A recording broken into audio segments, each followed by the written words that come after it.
Hi everyone, it's Miss Carla from Lulanco Library. Hope you guys are doing awesome. Welcome to another video of Classics with Carla. We are still reading Anne of Green Gables. Last chapter, Anne met the new minister and his wife, and she made a terrible cake. But all was good between her and the minister's wife, so everything's nice and dandy. So we're going to go on to chapter 22. This is a short chapter. Okay, so in chapter 2, Anne is invited out to tea. "And what are your eyes popping out of your head about now?" asked Marilla, when Anne had just come in from a run to the post office. "Have you discovered another kindred spirit?" Excitement hung around Anne like a garment, shone in her eyes, kindled in every feature.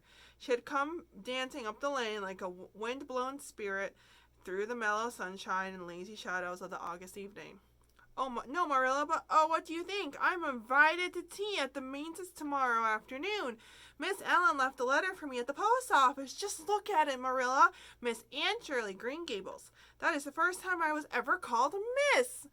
Such a thrill as it gave me. I shall cherish it forever among my choicest treasures. Miss Allen told me she meant to have all the members of her Sunday school class to tea in turn," said Marilla, regarding the wonderful event very coolly. "You needn't get in such a fever over it. Do learn to take things calmly, child." For Anne to take things calmly would have been to change her nature. All spirit and fire and dew as she was, the pleasures and pains of life came to her with trebled intensity.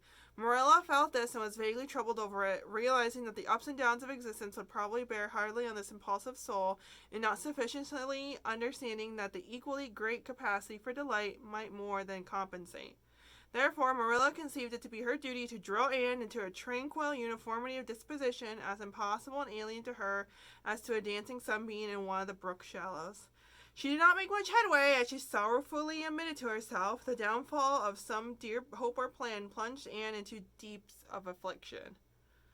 The fulfillment thereof exalted her to dizzy realms of delight. Marilla had almost begun to despair of ever fashioning this waif of the world into a model little girl of demure manners and prim deportment. Neither would she have believed that she really liked Anne much better as she was. Anne went to bed that night speechless with misery, because Matthew had said the wind was around northeast and he had feared it would be a rainy day tomorrow. The rustle of the poplar leaves about the house worried her. It sounded as like pattering raindrops and the full faraway roar of the Gulf, to which she listened delightedly at other times, loving its strange, sonorous, haunting rhythm. Now seemed like a prophecy of a storm and disaster to a small medium who particularly wanted a fine day. Anne thought the morning would never come. But all things have an end, even nights before the day on which you are invited to make tea at the Mains. The morning, in spite of Matthew's prediction, was fine, and Anne's spirits soared to the highest. "Oh, Marilla, there is something in me today that makes me just love everybody I see," she exclaimed as she washed the breakfast dishes. "You don't know how good I feel. Wouldn't it be nice if it could last? I believe I could be a model child if I were just invited out to tea every day. But oh, Marilla, it's a solemn occasion too. I feel so anxious. What if I shouldn't behave properly? And you know I never had tea at a Main's before, and I'm not sure that I know all the rules of etiquette, although I've been studying the rules given in the etiquette department of the Family Herald ever since I came here.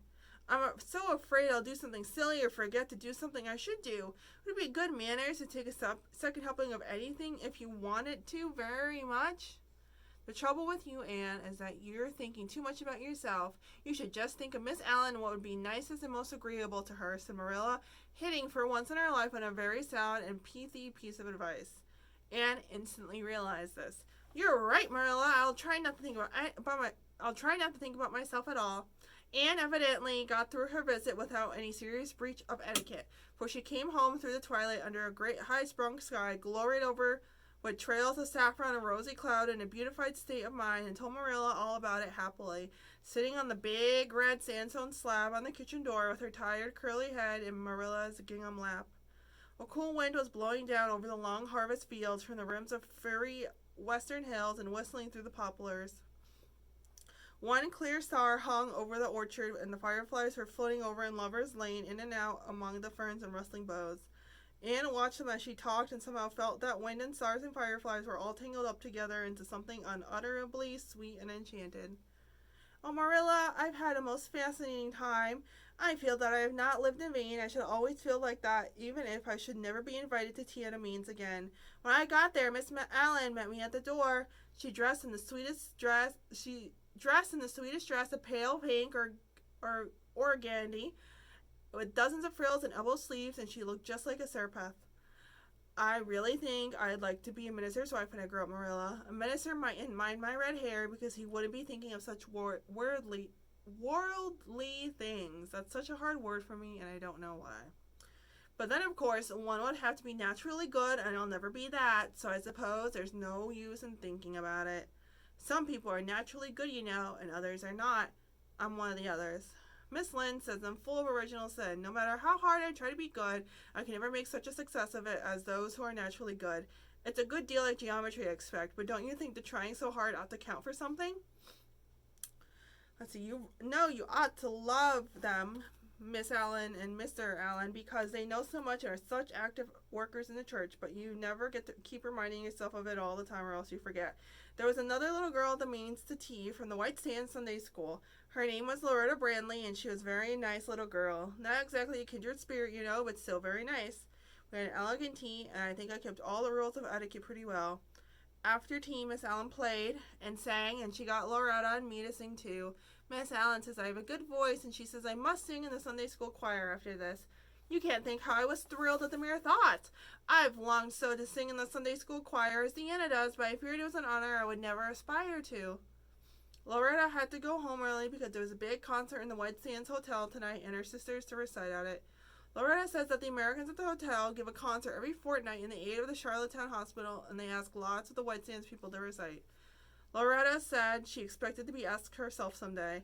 I just gazed at her in awe. After she had gone, Miss Ellen and I had a heart-to-heart talk. I told her everything about Miss Thomas and the twins and Katie Maurice and Violetta and coming to Green Gables and my troubles over geometry. And would you believe it, Marilla? Miss Allen told me she was a dunce at geometry, too. You don't know how that encouraged me. Miss Lynde came to the means just before I left, and what do you think, Marilla? The trustees have hired a new teacher, and it's a lady. Her name is Miss Muriel Stacy. Isn't that a romantic name? Miss Lynde says they've never had a female teacher in Avonlea before, and she thinks it's a dangerous innovation. But I think it'll be splendid to have a lady teacher, and I really don't see how I'm going to live through the 2 weeks before school begins. I'm so impatient to see her. It was a pretty quick chapter, so that's the end of chapter 22. Alright, so it's so nice that Anne finally had a good day. She was really honest with Miss Allen, but I don't think Miss Allen seemed to mind, so that's good. Alright guys, so tune in next time every Monday and Wednesday at noon. I hope you guys are staying safe, and I'll see you guys later. Bye.